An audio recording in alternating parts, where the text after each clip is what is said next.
Good evening and welcome back to our nightly newscast. If you have been tuning in the past few nights, you know one of our top stories has been the New Deal's Federal Emergency Relief Administration program.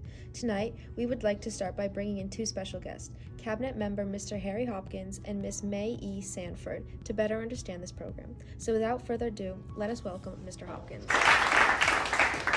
Good evening. It is a pleasure to be here to discuss this excellent program tonight.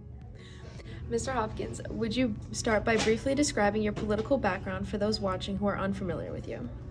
Yes, so my name is Harry L. Hopkins. In 1931, President Franklin D. Roosevelt, governor of New York at the time, chose me to direct the Temporary Emergency Relief Administration. This program was established to provide relief to impoverished and unemployed people in New York. Fast forward to March of 1933, and Roosevelt took the presidency. In May of 1933, he established the Federal Emergency Relief Administration, also known as the FERA. When he sought a cabinet member to lead this relief program, he called on me, which got me to where I am today. So real quick, can you give us a brief description on what FERA is for those who may not know of it? Sure. The FERA administration was created to give employment relief to the large number of unemployed Americans during the height of the Great Depression. Thank you for that. We hear that as soon as you become head of this operation, you wasted no time in going to business. Please tell us a little about the economic relief you provided for the people.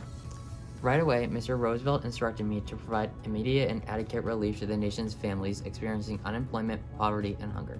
In my first 2 hours leading the program, I approved the distribution of over $5 million to aid 8 states in the nation. I sent telegrams to the governors of the 48 states, encouraging them to set up state organizations, allowing myself to coordinate the program. I also appointed staff and immediately began collecting helpful information. I knew that acting fast was key after the years of economic hardship fostered by the Great Depression. Now, I am sure that heading a relief program in such a desperate time, you hear a lot from those experiencing this national crisis firsthand. What are some incidents FERA has had to respond to? Yes, I would. Letters are sent to FDR and then given to myself and other members of FERA to accommodate with.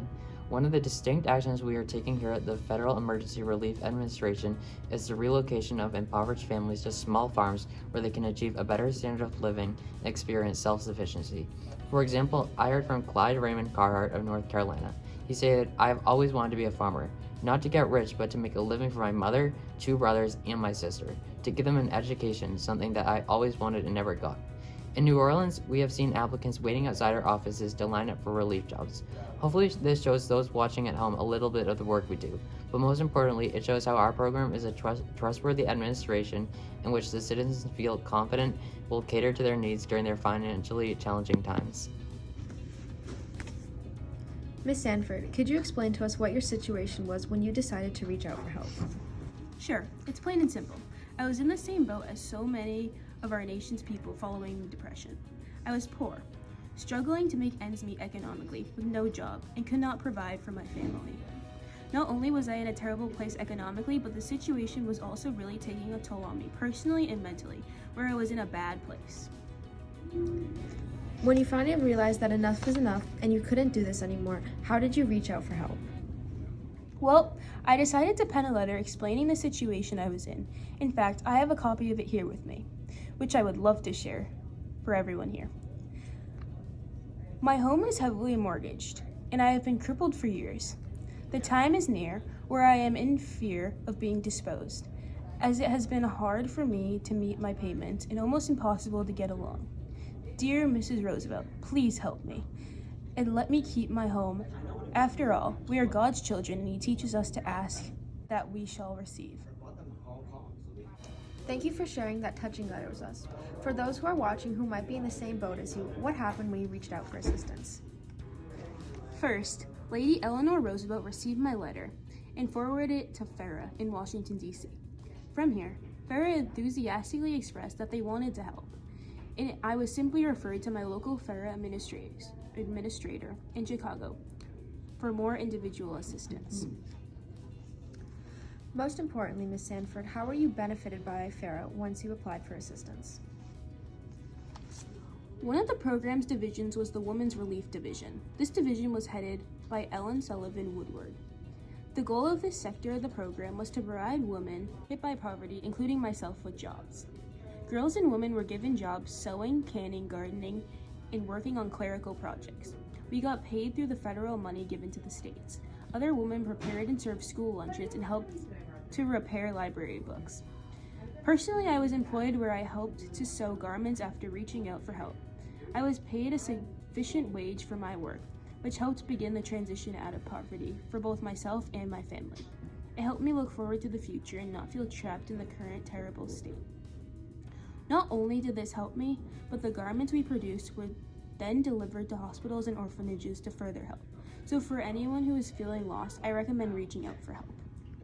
Again, we thank Mr. Hopkins and Ms. Sanford for joining us tonight to better talk about FERA Relief Program. Now, we will have a quick break before moving on to our next topic.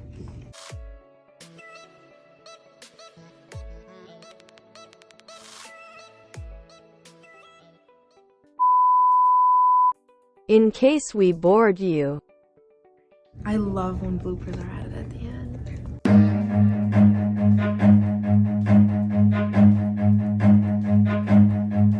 Run. I was telling my father that I'll be. Get some help. Are we starting? No, she's doing a blooper, I think.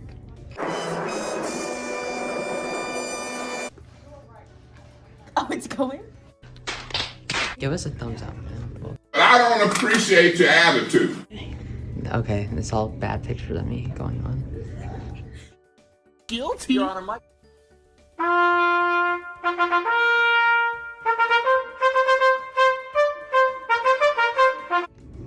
So I don't have the paper for that. Second feature. Remember when you were in the forest? Run. Yeah.